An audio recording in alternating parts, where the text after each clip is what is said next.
In a moment, Senator Joe Biden will devote that moment to a portion of what the president had to say this morning. Watch. There's no question about it. This act will not stand. We will find those who did it. We will smoke them out of their holes.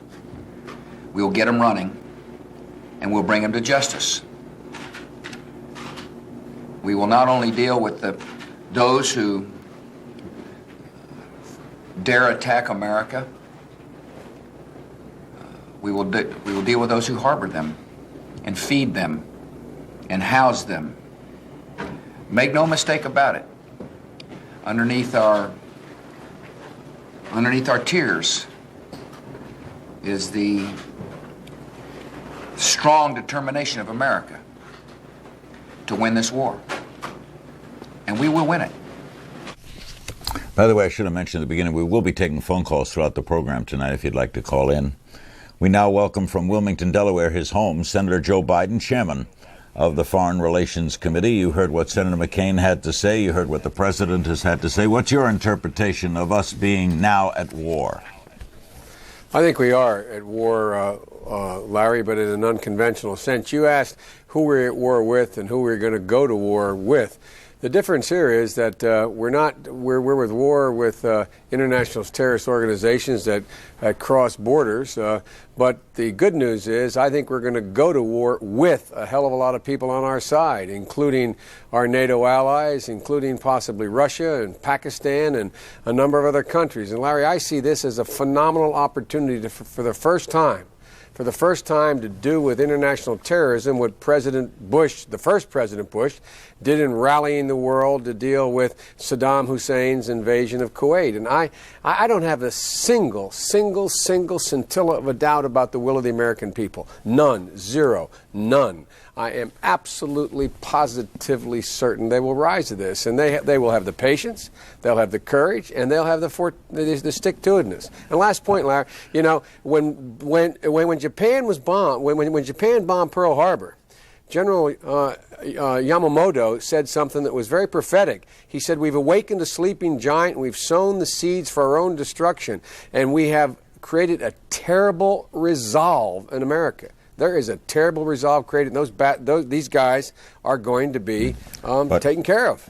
World's a different place now, though, isn't it, Senator Biden? For example, let's say you go out and you wipe out as a terrorist. We brought this up earlier, and they react with biological warfare. How do you counteract something like that? They're not going to let it stand, are they? Well, they sure as hell may not let it stand. But, Larry, look, that's why I've been holding hearings on so-called homeland threats. We got to do first things first. This has changed a lot. I hope now we're all resolved that we're going to deal with what Sam Nunn and others have been talking about, biological and chemical weapons. Larry, there's chemical weapons laying all over the former Soviet Union and Russia's asking us for help to corral them, and we haven't putting up the money to go in and get them. They sit in storehouses with padlocks on them. There are a total of 90,000 people in those so-called nuclear cities in Russia who are scientists ready to go to the highest bidder unless we get them, back to work somehow. There's a lot of things we can do, Larry, and I think this is a heck of a wake-up call. And look, the UN is going to pass a resolution saying that international terrorism is the obligation of all countries to cooperate now. They've never done that before. This is an opportunity, Larry, to begin the end of international terrorist networks. And we can't do it alone. We've got to do it with the cooperation of other countries. And do you agree with Senator McCain that it has to be carefully planned, that we can't act impetuously like tomorrow morning? Absolutely, positively, for two reasons. One, it may make us feel good, but it may end up breaking that coalition. For example, right now, I've spoken with the head of security, the head of the ISI, the CIA of Pakistan. They have been very reluctant to be anywhere near us. They are granting us specific opportunities. Musharraf, the president of Pakistan, is coming on board in a way he never has before because he has no choice. Let's not give these guys, including the moderate Arab states who are seeking cooperation, a way out. Plan this, lay it out for them, do it with the support of the international community, and keep it up. And that's the only way, Larry, we're going to be able to deal long-term with international terrorism and get to the business of dealing with things we can do about biological weapons, we can do about chemical weapons. There's much that can be done, Larry, and increase our intelligence assets and human intelligence. It all costs money, though. It's a matter of priorities. We have a call for you, Senator. Malibu, California. Hello. Yes, hello, Senator Biden. I'm very concerned about people waking up Monday morning and wanting to sell all their stock. What can you tell us tonight to prevent that from happening so that America can stay strong and we send that message? That's a big fear. That is a big fear. I predict what will happen is there'll be an initial sell-off and it will bounce back like it did bounce back in the same day, like it did after Pearl Harbor, like it did after the World Trade Tower was first bombed.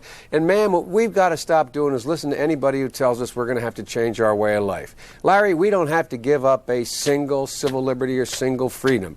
I predict to you that our kids are going to be reading about this period as marking the beginning of the end of international terrorism, not the beginning and the end of America's way of life. There is no reason why we cannot worldwide deal with this. And Larry, every single leader in the world that I've spoken with, they could picture those two planes crashing into anything from the Eiffel Tower to 100-story buildings in Shanghai. That's why they've all figured this out. This is nation states versus transnational terrorist organizations. And they're all in it, Larry. They've all figured it. This has been a wake-up call. One more thing, Senator. Of all the people I've seen speak, you appear the most, want of a different word, optimistic. I'm determined and optimistic because I believe, Larry, there's nothing naive about us. We have faced things like this before. And my God, every generation has stepped up to it. And this so-called X generation has as much courage, as much resolve as any generation. Remember, Larry, the World War II generation, the greatest in the world, waited until all the British troops were swimming in the English Channel. It wasn't until we got attacked at Pearl Harbor that the resolve was there. The resolve is there now, Larry. This is a sustained way in which we're going to go at this. It will be multilateral with us leading the way. I think it's a phenomenal opportunity to bring the beginning to the end. We got to suck the oxygen out of the air of this terrorist that these terrorists breathe. And we do that by denying them the places in which they have free passage. Thank you, Senator. Always good seeing you. Thank you. Senator Joe Biden, I believe Chairman, that comes through, Chairman of the Foreign Relations Committee.